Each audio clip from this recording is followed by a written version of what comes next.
গতকাল আমরা শিখেছিলাম কি ওয়াজিবুনা পরিচয়, তারপরে কলকলার পরিচয়, আল্লাহ শব্দ পরিচয়। আজকে আমরা শিখবো হলো গুলতার পরিচয়। গুলতা কখন হা হয়ে যায়? গুলতায়ের পরিচয়। গুলতা ওয়াকফের সময় হা হয়ে যায়। যেমন ওয়াইলুল লিকুল্লি হুমাজাতিল লুমাজা। এখানে লুমাজাতিন আছে, তাটা ওয়াকফের সময় থামার স্থানে কি হয়েছে? হা হয়ে যাবে। যত জায়গায় কোরআন মাজিদ দেখো ওয়াকফের সময় গুলতা থাকে, তখন গুলতা হা হয়ে যাবে। আর গুলতার উপরে জবর জের পেশ যাই থাকুক না কেন কি হয়ে যাবে? জজম হয়ে যাবে। কি যাবে? জজম। তো জবর জের পেশ জজম হয়ে যাবে, এটা হা হয়ে যাবে। তা হা হয়ে গেলে হার উপর জজম হয়, তখন কি যাবে? লুমাজাহ হবে। কি হবে? লুমাজাহ।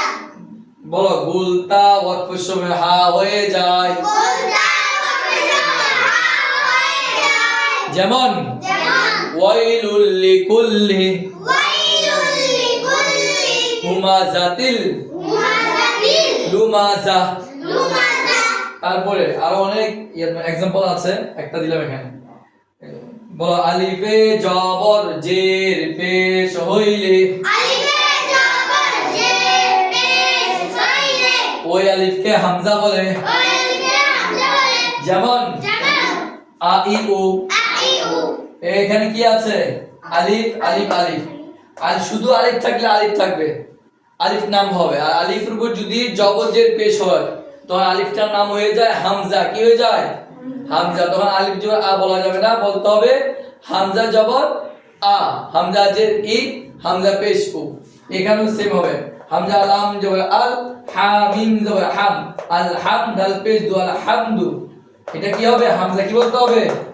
হামজা। বলো, আলিফে জবর জের পেশ হইলে ওই আলিফকে হামজা বলে। যেমন আ ই উ। একটা হলো র এর কায়দা।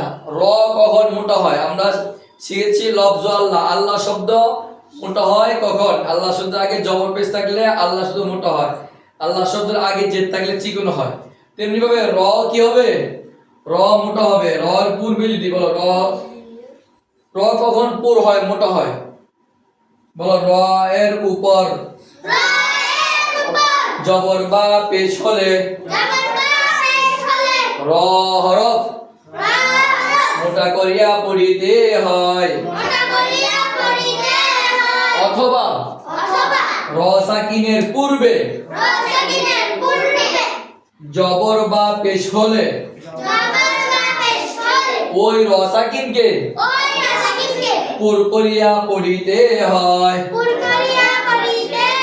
যেমন আব্দুল্লাহ নুসাই সমস্যা কিনা সঞ্জান। এদিকে খেয়াল করো, খেয়াল করো। র এ দেখো, আমরা বলেছি র এর উপরে যদি জবর পেশ থাকে র মোটা হবে। কি হবে? যেমন রহিম। এর র উপর জবর হয়েছে, কি হয়েছে? জবর। আবার এখানে রাসূল। র র কি বলতে হবে? র মোটা। রাসূলুল্লাহ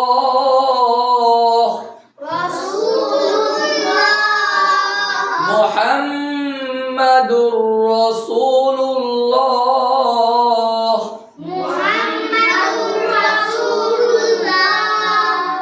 র কি হবে? র এর উপরে জবর পেশ থাকলে র কি হয়?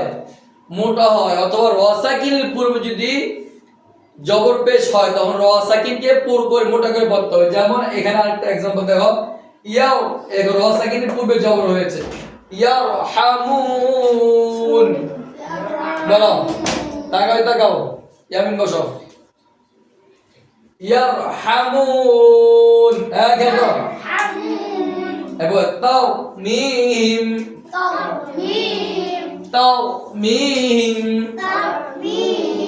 সঞ্জান তুমি দিয়ে আসো। ও হোয়াটসঅ্যাপে কথা বলো। এই তুমি দিয়ে যাও। এই তুমি দিয়ে আসো। মোহাম্মদ ইকবাস আসো।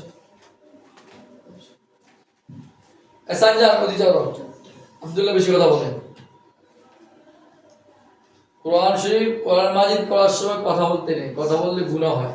তোমাদের কালকে গতকাল তোমাদেরকে বললাম, যখন কোরআন পড়াবো কথা বললে এটা তোমাদের গুনাহ হচ্ছে, অর্থাৎ আল্লাহর কোরআন তোমাদের ভালো লাগতেছে না, কথা বলতেছে।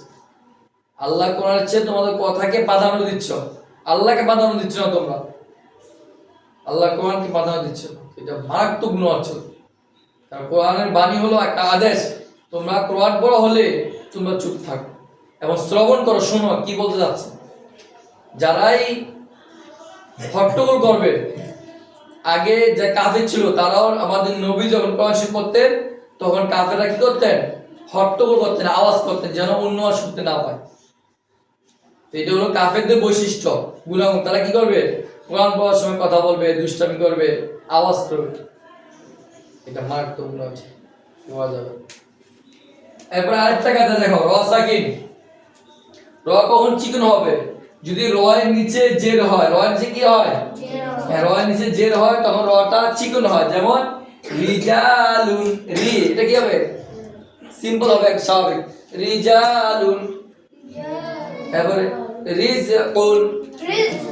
অথবা যদি র সাকিনের পূর্বে, র সাকিন পূর্বে যে হয় তখন কি হবে, র সাকিন চিকন হবে, বারিক করে বলতে হবে। যেমন ইরজিই, বলা ইরজিই, এও হবে না, এও এটা মোটা হবে না, কি হবে, চিকন হবে, ইরজিই। দেখেন ফিরআউন, ফিরআউন, ওয়াস্তাগফির, বলে না ফাসাব্বিহ বিহামদি রাব্বিকা ওয়াস্তাগফির। ফির বলা যাবে না, এখানে চিকন হবে, রটা কি হবে, চিকন। তো আমরা কি শিখলাম, রর উপরে যদি জবর পেশ থাকে অথবা র সাকিনের পূর্বে জবর পেশ থাকলে রটা মোটা হবে। আর চিকন কখন হবে, র সাকিনের পূর্বে যদি কি থাকে, জেদ থাকে, র সাকিন কি করতে হবে, চিকন করে পড়তে হবে। অথবা র এর নিচে যদি জের হয়, র কে কি করতে হবে, চিকন করে পড়তে হবে। এটা হলো সিম্পল মাত্র দুইটা, আরো আছে র এর কাছে কি আছে, আরো কিছু আছে, র এর কখন রটা মোটা হয়, আরো কয়েকটা কায়দা আছে র এর ব্যাপারে। তো এটা হলো তোমার সাধারণ বিষয়, এটা জানতে হবে কমপক্ষে। ঠিক আছে, আজকে পড়া শুরু করে দাও।